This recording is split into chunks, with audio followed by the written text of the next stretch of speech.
मैं डॉक्टर सुधेंदु शेखर शर्मा हूँ, कैंसर रोग विशेषज्ञ, कैंसर सर्जन। कैंसर आज लगभग एक महामारी की तरह फैल रहा है। मरीजों की संख्या दिन प्रतिदिन बढ़ती जा रही है और इसके लिए ज़रूरी है कि आम लोगों को कैंसर के बारे में सही और स्पष्ट जानकारियाँ हों, किसी तरह की भ्रांतियों में न रहें। अगर किसी को ये दुर्भाग्यवश ये बीमारी हो जाए तो उचित समय पे उसका उचित इलाज कराएं, तभी ये बीमारी ठीक हो सकती है।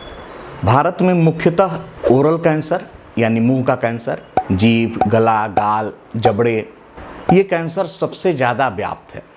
अगर संख्या की तरफ से देखा जाए तो ये भारत में होने वाला नंबर 1 कैंसर है। सबसे ज़्यादा लोगों को यही कैंसर होता है।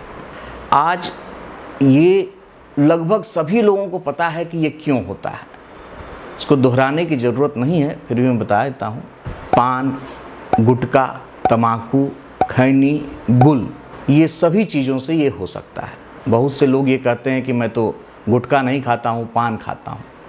पान से भी ये बीमारी उतनी ही हो सकती है जितनी कि गुटखे से हो सकती है। उसी तरह खैनी और गुल, महिलाओं में खासकर गुल बहुत प्रचलित है, तो इसकी वजह से मुंह का कैंसर, जीभ का कैंसर, गले का कैंसर ये हो सकता है। कैंसर की बीमारी के साथ सबसे बड़ी समस्या ये है कि ये शुरुआती दौर में तकलीफ़ नहीं देती है। बीमारियां जब तक अच्छी खासी बड़ी और एडवांस स्टेज में न पहुंच जाएं, तब तक उसमें कोई दर्द नहीं होता है।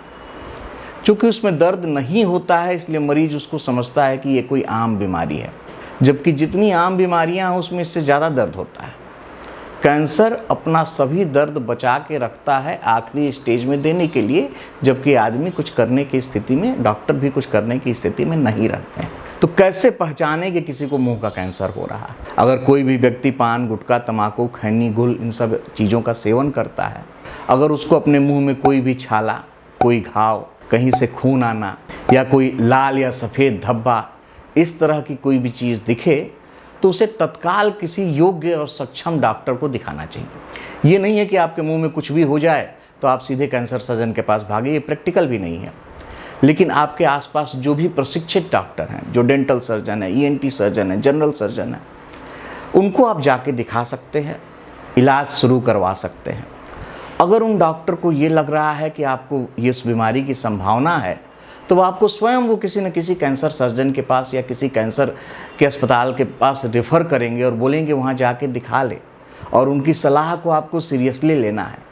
क्योंकि ये समझे कि उसमें दर्द नहीं हो रहा है तो उसके साथ 2-3 महीना निकालना बड़ा आसान है।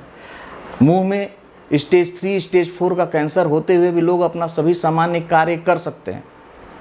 ड्यूटी पे जाना, साइकिल चलाना, मोटरसाइकिल चलाना, कार चलाना, सब कुछ होता रह सकता है और मुंह में कैंसर पल रहा है।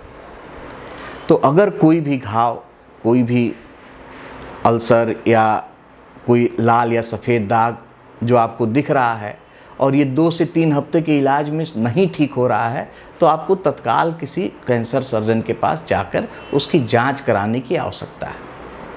हमेशा ये ध्यान रखें कि शुरुआती समय में हर प्रकार का कैंसर निश्चित रूप से ठीक हो सकता है और हर कैंसर बहुत ही छोटी अवस्था में ही शुरू होता है।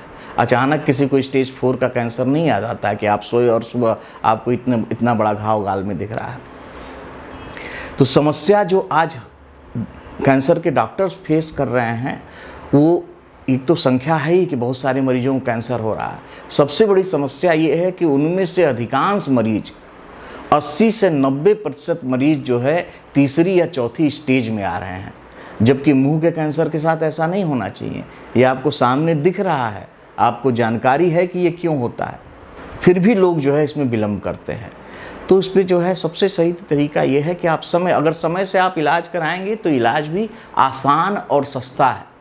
दूसरी बात, मुंह के अधिकांश कैंसर का इलाज जो है सिर्फ और सिर्फ ऑपरेशन है। समस्या ये होती है कि कोई मरीज आता है, उसको पहले या दूसरे स्टेज का कैंसर है, उसको समझाया जाता है कि भाई आपको कैंसर है, और वो अन्य कोई विकल्प तलाशने लग जाता है। अन्य विकल्प जो है वो इसको ठीक नहीं कर सकते हैं, लेकिन आपका कीमती समय ज़रूर खा सकते हैं। दोबारा जब वही मरीज 6 महीने 8 महीने के बाद आता है तो वो इलाज के लायक नहीं रह जाता है। इसमें कैंसर के इलाज में समय ही सबसे बड़ा निर्णायक है। जिसका भी समय से इलाज हो गया वो लोग ठीक हो गए। दूसरी समस्या जो कैंसर को लेके जो भ्रांतियाँ फैली हुई है उसमें से एक बायोप्सी के बारे में है। बायोप्सी कैंसर के जो घाव है, जो अल्सर है, उसमें से एक छोटा सा सैंपल लेके उसको जांच की जाती है, जिससे ये पता चलता है कि मरीज को ये जो घाव है वो कैंसर का घाव है या अन्य किसी बीमारी का घाव है। बायोप्सी के बिना आम तौर पे किसी भी कैंसर का इलाज संभव नहीं है। समाज में ये भ्रांति है कि बायोप्सी कराने से बीमारी फैलती है, जबकि इस बात में कोई सच्चाई नहीं है। उस बीमारी का नेचर है फैलना, वो आज तक फैलती हुई आई है बिना बायोप्सी के, तो आगे भी फैलेगी, बायोप्सी हो या ना हो। बायोप्सी होने से उसका इलाज हो जाएगा और वो ठीक हो सकती है। तो बायोप्सी को लेके भी दुविधा में न रहें, ये इलाज की पहली सीढ़ी है और इसी से इलाज शुरू होता है और बायोप्सी से बीमारी के बढ़ने घटने का कोई संबंध नहीं है। इलाज के लिए हमेशा किसी प्रशिक्षित डॉक्टर या प्रशिक्षित हॉस्पिटल में ही जाना चाहिए, क्योंकि कैंसर का इलाज एक सुपर स्पेशलाइज्ड तरीके का इलाज है। कैंसर की सर्जरी अन्य सर्जरियों से भी काफ़ी अलग होती है, तो इसके लिए बहुत सी सुविधाएं चाहिए होती हैं और इसीलिए किसी आप योग्य अपने डॉक्टर के बारे में हमेशा जानें कि किस डॉक्टर के अंदर आपका इलाज हो रहा है, किस डॉक्टर के अंदर आपकी कीमोथेरेपी की दवाइयाँ चल रही हैं।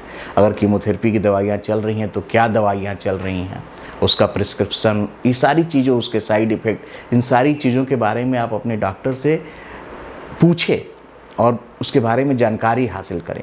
सबसे ज़रूरी बात यह है कि जैसे मैंने बताया कि मुंह का कैंसर जो है गुटखा, तम्बाकू, सिगरेट और अन्य तरह के तम्बाकू से संबंधित पदार्थों से होता है।